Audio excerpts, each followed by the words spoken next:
Teatime with ZBigStu.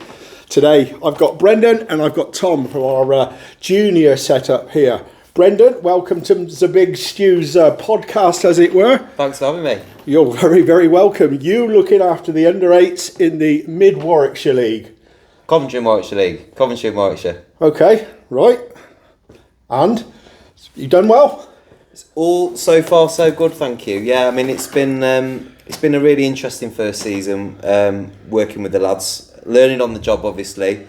I've really enjoyed it. So I do it with Josh Henshaw. I've got three boys myself, two older lads. This man here manages one of them, and I really wanted to kind of grasp that opportunity with my youngest to get involved in the setup, and I'm really glad I have. So yeah, very, very pleased with how things have gone so far. So has your three boys come through the age groups here? Yeah, that's right. And what ages are they now? So I've got a 12-year-old, a 10-year-old and an 8-year-old. Okay. So each of them playing at their respective age groups, and actually the middle one plays for two Stratford teams, one on a Saturday for Tom and then on a Sunday for John. So and does the younger one play in your team? He does. I mean, that's probably one of the hardest bits of management is managing your own son.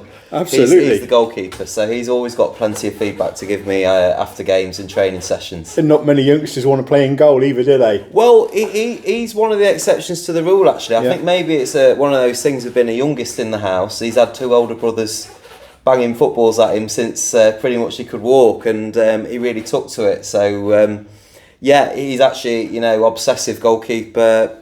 Comes to Christmas and birthdays, it's goalie gloves. It's posters of Alisson Becker and whoever else on his wall. So he's a huge goalkeeping enthusiast. How many players are in your under-8 squad? Yeah, so squad of 10 players. Yep. 5-a-side team, so that at the moment. So obviously that brings with it lots of juggling challenges for us with, at the moment, 5-a-side, 20 minutes each way. But we're really fortunate. We've got a really lovely group of lads who have got lots of talent, who live for their football. So that's been, I think, one of the most positive things, really, just seeing them sort of, grow as the year has gone on, and they take a lot of pride in representing Stratford. And how about yourself then? What coaching qualifications do you bring? What do you need to be a coach of youngsters? Because it's a very serious job, isn't it? Well, it is, as I'm quickly finding out. Yeah, I mean, this time last year when I decided to take up the role, I've been enrolled on various FA courses, so I've got my safeguarding, first aid, and then the basic coaching qualifications. The next step for somebody like me is whether I want to do the U8 badge, which I'll be really interested in doing in the next year or two. But at the moment we've got a nice foundation skills for what we need for be coaching the under-8s. Is it the plans for you to carry on doing under-8s, or are you going to move up to under-9s next year? I will move up to under-9s with the team, the existing team. Yeah. I think with having a son playing in the team, you have that additional vested interest in the team. You get to know the boys, you get to know the parents, you build a little family. That's what we are, really, a kind of one mini football family in this wider football family that we have here at Stratford. So you want to carry that on. So is it your boys that have brought you to Stratford Town? Yeah, I suppose it is, really, actually. Yeah, so I've got Paul Eden to thank for Grasshoppers football coaching, probably from the age of 3 or 4, where the boys have been coming here. So that's been brilliant. Really, that really kind of whet their appetite for football and their love for it. And then obviously that's that natural pathway then towards these teams. And thankfully, all 3 of the boys have been able to get into the sides, which has been great. And your team's sort of like got better throughout the year, and only a couple of defeats all season. Well, that's right. In the league, yes. I say we're not getting carried away, to go into managerial cliche. Is that a bit Cloughie coming through there? We've had a fair few. We've had our fair share of postponements, but the boys have performed really well. So we were delighted to get into the top tier of the Coventry and Warwickshire League, which has been a really good standard for them, actually, because that's what you want at the end of the day. It's not about results at this age. It is about development. Every week the boys are challenged. Do you know what I mean? So the games that we have lost have been some of the best games that we've played. I think that's the really important thing for them, is that they're getting pushed Obviously, they're delighted when they win, as am I. But there's a bigger picture here of trying to bring them on as footballers. Well, and taking them on into a teenage life, as it were, as well. You've got to mould them and teach them how to behave, how to respect people, respect the opposition, officials and all that sort of thing, to make them better people going forward if they don't want to go any further in football.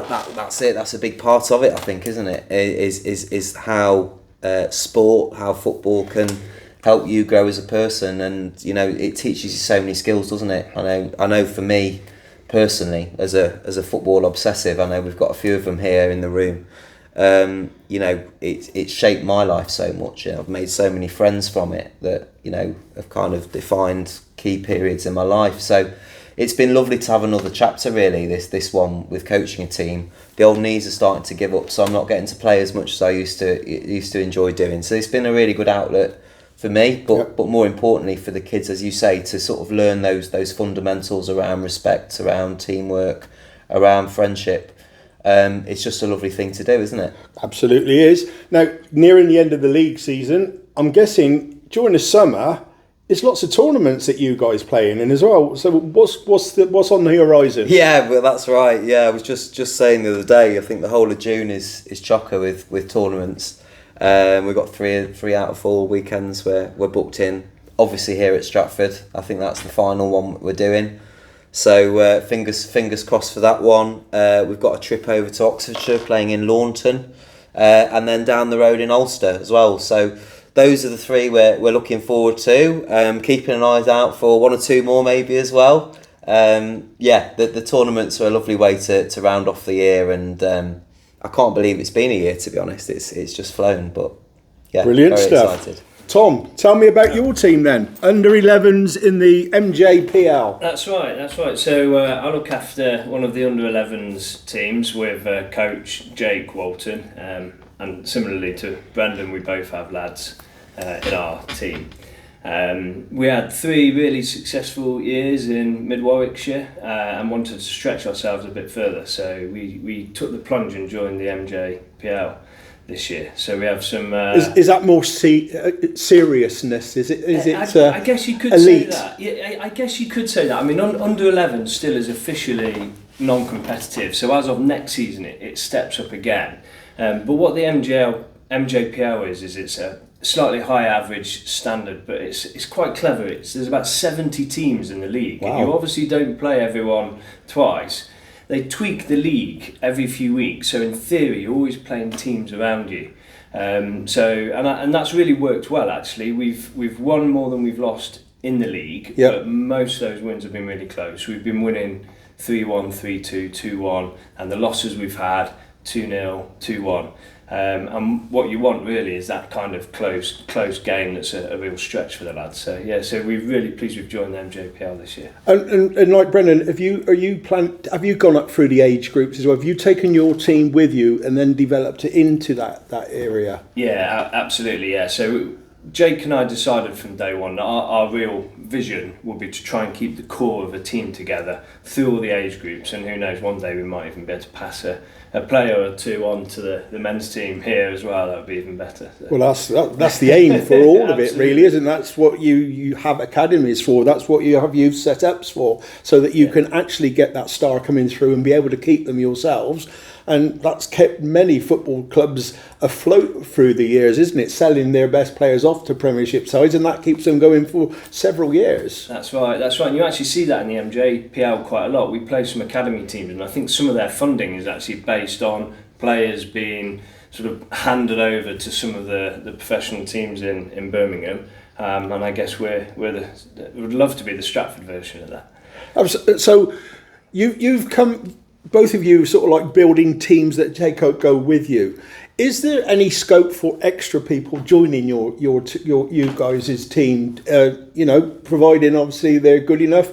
And what do they do if they're not good enough? Is there another under 11s team that they can come and just have a good kick about and have a bit of a laugh with their mates? Yeah, there's a few options actually. I mean, we're recruiting now. probably for one position. Yeah. However, we have a couple of lads that are just training only. Yeah. That either suits them and they only want to be training only, or they're part of the setup with a view that one day they might be able to break into the team. Equally, there is another under 11s, and they're moving to Sunday next year. So actually that gives some lads maybe the opportunity to play both Saturday and Sunday, or play in different leagues, or we don't class ourselves as an A and a B. The other manager for under 11s, we speak a lot, and actually sometimes he'll recommend a lad to me or vice versa. And equally, we're reasonably well networked in the area as well. So if ever there's a lad that, for whatever reason, it doesn't quite work out, then we always try and make sure they've got a ball at their feet and they can train with a different team, a different age group, or even go elsewhere in the county. And like Brendan, is it football tournaments all summer for you guys as well? I tend to just go for three tournaments. Okay, is it the same ones? Not quite. No, I think we're doing different ones this year actually. But again, Brendan and I speak regularly, so if Brendan finds a decent tournament, well, he's got to bring his son to the game. Absolutely. Yeah, exactly. I've got a few clashes coming up, I can tell you. Yeah, there's a bit I think of my wife's going to be busy on taxi duty as well this summer. But yeah, we do three, and we're trying something slightly different with one of the tournaments this year. We're going to take two teams, so 5-a-side. So I've got enough players in my squad to be able to take two teams to one tournament. So we're going to give that a go and see how it goes. When do you train? Train Wednesday evening. Yep. For officially an hour, but we stretch it to about an hour and a half. Don't tell Hayley. Hayley's not watching. It's okay. Good point. But we like to get the lads warmed up just before our hour starts. Yep. We do a full hour with as much time on the ball as possible. And then we do a 15-minute fitness session at the end. That sounds good. But it still feels a relatively limited amount of time. So we actually turn up on match day and consider the half hour before the match as additional training time as well. Are your home games played here as well? We play at Bearley. Okay. So under 11 we're 9-a-side. Yep. So there's not actually that many 9-a-side pitches about. So we're relatively limited on where we can play our home games. And yeah, we play just up the road at Bearley. Okay. What about your team, Tim? Where do you play? When's your training? Funnily enough, we train just before Tom's team. Yep. So we train 5 till 6 on a Wednesday, and our games are played Saturday mornings. Home guard, we've played a few at the cricket club. We've had the odd one at Bearley as well. So we like to tour around Stratford a little bit. Well, hopefully the idea is to obviously get out here and start playing here at Stratford Town. Absolutely. I'm guessing. People want to bring their kids along. How do they get involved in Stratford Town Juniors? Well, yeah, I suppose that's one probably for making contact with the club committee. Yeah. They've got social media channels that they can be contacted on. I think, again, all of the managers are very accessible. So in terms of, making contact with us, we're quite active on social media as well. So, as Tom mentioned before, I expect us to be holding trials ourselves for new players for the new season in the coming weeks. So probably the back half of April and maybe into early May. So if anybody's interested, please get in touch. Absolutely. Pleasure meeting you, Brendan. Lovely to meet you. Thank you. Lovely to meet you, Tom.